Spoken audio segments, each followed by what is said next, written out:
ఏ తీసుకున్నారు కాయలు? లేదు. ఏడా అవి చదువుకోండి. యేసు ప్రభు మాటలు గొప్ప యేసుక్రీస్తు వారు గొప్ప దేవుడు అన్నమాట. మన కోసం ప్రాణం పెట్టి తిరిగి లేచాడు. మీ ఇంటికి వెళ్ళి నాకు చదివించకుండా ఎండలో తిరగమాకండి, ఎండలో దెబ్బతింటారు.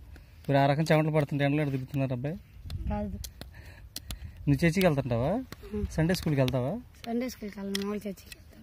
సండే స్కూల్ కూడా వెళ్ళమ్మా. సండే స్కూల్కి వెళ్ళామనుకో దేవుడి గురించి చిన్నతనం నుంచే మనకు నేర్పిస్తూ ఉంటారు. ఆయన పాటలు కానీ ఆయన వాక్యం కానీ ఆయన మాటలు నేర్పిస్తూ ఉంటారు. మీ ఇంట్లో వాళ్ళు చర్చికి వెళ్తారా? బాబు తీసుకున్నారు వాళ్ళు? తీసుకున్నారా? సండే స్కూల్ కూడా వెళ్ళు నువ్వా? మీ ఇల్లు పక్కన? మీ ఇల్లు మీరు వెళ్ళరా తమ్ముడు? వెళ్ళండమ్మా. మీ పేరెంట్స్ కూడా చెప్పు దేవుడు గొప్ప దేవుడేనా. పేరెంట్స్ చదువుకోండి. మీరా సండే స్కూల్ మాత్రం వెళ్ళు. సండే స్కూల్కి వెళ్ళి పాటలు అవన్నీ వస్తాయి. పాటలు కానీ దేవుడు వాక్యం కానీ మంచి మంచి మాటలు చెప్తారు. అది దేవుడి శక్తి మనలోకి వస్తుంది. చిన్నతనం నుంచే మనకి దేవుడు భక్తి నేర్చుకోవచ్చు. సరేనా? వెళ్ళండి.